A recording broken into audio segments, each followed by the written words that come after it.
ګرانو ملګرو السلام علیکم. امید لرم چې ټول به روغ یا جوړ یې او د صحت په جامه کې به یې.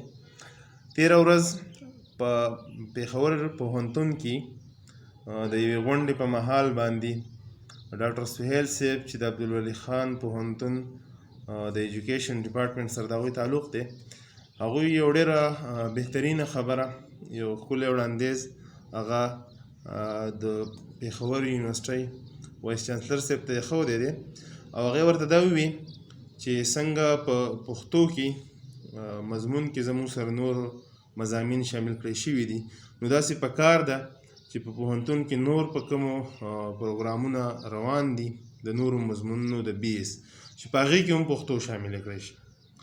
نو دا ډېره ښکلې خبره خبرې ډېره مرسته کوم او غوښتنه کوم د هغه ټولو ملګرو نه د چا چې په دې معامله کې لاس رسي چې دا خبره عملي کړي. لکه څنګه چې په باچا خان پوهنتون کې محیب وزیر صاحب د دغې دپاره عملي ګامونه پورته کړي دي، داسې زما د ټولو پوهنتونونو او کالجونو او د استادانو نه دغه غوښتنه ده چې دوی د دغې دپاره هڅې وکړي چې څنګه په پښتو کې زموږ سره نور مضامین ښودلی کېږي. پکار ده چې په نورو مضمونونو کې په کومو کې چې بي ایس روان دی چې په هغې کې هم د پښتو مضمون شامل کړی شي. د دې ډېرې لویې فایدې دي. یو خو دا ده چې دغه کم خلک چې په خپله مورنۍ ژبه کې بي ایس کوي، ام فیل کوي، پي ایچ ډي کوي، نو هغوی ته به حوصله میلاو شي.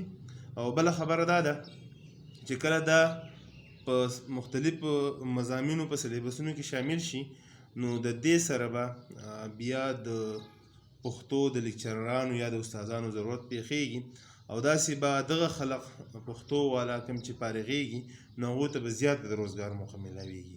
دې نه علاوه دغه خلق به د نورو ژبو سره سره د خپلې پښتو نه هم خبرېږي. نو زه د دغې خبرې ډېر زیات تایید کوم او پکار ده چې د کومو خلکو په دې معامله کې لاس رسي چې هغوی د دې لپاره عملي ګامونه پورته کړي. ډېره زیاته مننه.